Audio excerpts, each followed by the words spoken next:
ওই সব জায়গায় নেই, শুধু হু হু উনি আওলাদের রসুল, টাটকা শয়তান। এটা সিটারি করার জায়গা পাও না। আর যত সিটার চটে এই চট্টগ্রাম বিভাগে, নামের আগে একটা পীর লাগিয়ে উনি বড় আল্লাহর ওলি, বিশাল বড় পাঞ্জাবি গায়ে দিয়ে, জোব্বা গায়ে দিয়ে, পাগড়ি মাথায় দিয়ে, মনে হচ্ছে জান্নাত থেকে পালিয়ে এসেছে। কিছু কিছু মানুষ শুধু পান খায়, মনে হয় পান খাওয়ায় মনে হয় আল্লাহর ওলি। কথা বলেন। সেদিন রংপুর থেকে একটা লোক এসেছে আমার বাড়িতে, বলছে হুজুর মাহফিলের ডেট নেবো। আমি বললাম বা বসেন, আমার ডায়েরি যদি ফাঁকা থাকে আপনাকে দিচ্ছি। চা নাস্তা দিলাম, বিস্কিট দিলাম। বিস্কিটটা নিয়ে মুখে দেবে, না দিয়ে আবার রেখে দিবে। মানে খাচ্ছেন না কেন? বলছে হুজুর আমি বেনামাজি রাতে খাই না। এ কি গো, আমি ছোটকাল থেকে নামাজ পড়ি, আমার বউ নামাজ পড়ে, আর এ কি বলে? বলছে হুজুর আপনাকে বলি নাই, এই বিস্কিট যারা বানিয়েছে ওরা হয়তো নামাজ পড়ে না।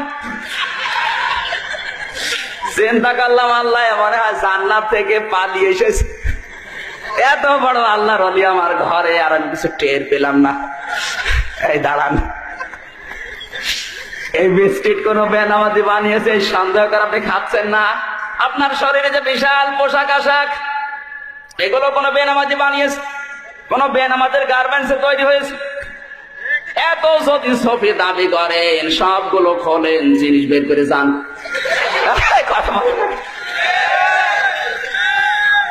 সিটারি করার জায়গা পাও না।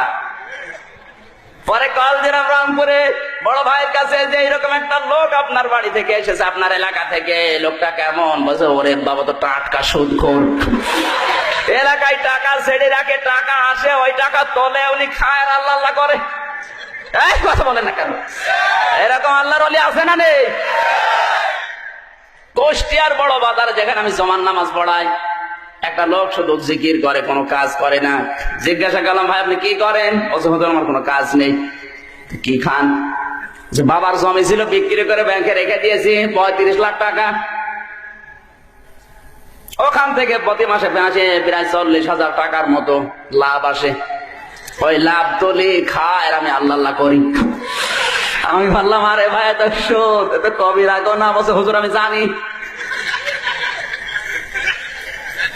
সুদ খেলে কত হয় আমি জানি, এজন্য টাকা আমার নামে না, টাকা আমার বোন নামে।